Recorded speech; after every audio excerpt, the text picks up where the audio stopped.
Les douilles se comptent par dizaines sur le bitume et la voiture criblée de balles. Les vitres latérales ainsi que les portières sont marquées de nombreux impacts. Face à une telle puissance de feu, le blindage n'a pas pu résister. Le docteur Roger Germain, qui se trouvait à l'intérieur du véhicule, a rapidement succombé à ses blessures. La scène s'est déroulée vers 6 heures du matin sur la route de Bourdon, un axe très fréquenté où se trouvent plusieurs camps de fortune. Certains riverains ont assisté à l'attaque. L'un d'entre eux témoigne. Les ma konya la m'couche à terre plat, m'a regardé dans tout ça là. Mon partenaire qui gèle te gen on moto là, qui moto al courir descendre. Konya la même là.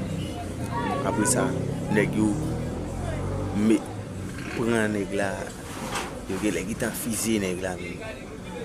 Yo descend, yo pas descendre sous la ligne, yo casser tête yo entrer là et puis yo descendre dans mon là.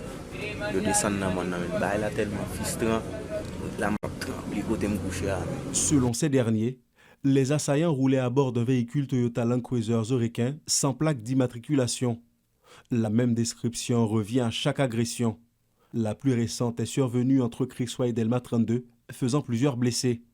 Les zones de Bourdon, Crissois et Lalu sont devenues le terrain de chasse des kidnappeurs depuis le démantèlement d'un réseau à Delma 19 et 31 par les forces de l'ordre. Malgré cette tentative qui a coûté la vie à plusieurs d'entre eux, les criminels ne désarment pas. Ce mardi matin encore, ils ont fait une nouvelle victime dans un secteur censé être sous le contrôle de la police. Un témoin s'est d'ailleurs dit surpris de la lenteur à laquelle les agents sont arrivés sur les lieux après les faits. Je découte présence parce que la fin fête, même pas 30 minutes après. Les gens qui sont venus, mon absolu tribo pas boire voyager parce que pas veut paraître sous la voyager police ko j'aime mourir. Les gens fait là les sans connaître pas jeune c'est peine sur tu pour ta ba on ti gratter tête tellement les gens fait là facile et vite ils ont virer machine on rail. Pourtant, dès le début de la matinée, le véhicule suspect avait été repéré dans la zone. Les assaillants rôdaient déjà dans les parages, guettant leur cible.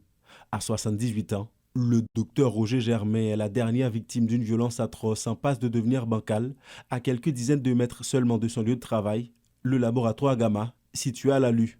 Quelques heures après le drame, l'institution a fermé ses portes. Une situation qui risque de fragiliser davantage un secteur médical déjà durement éprouvé par la violence des gangs.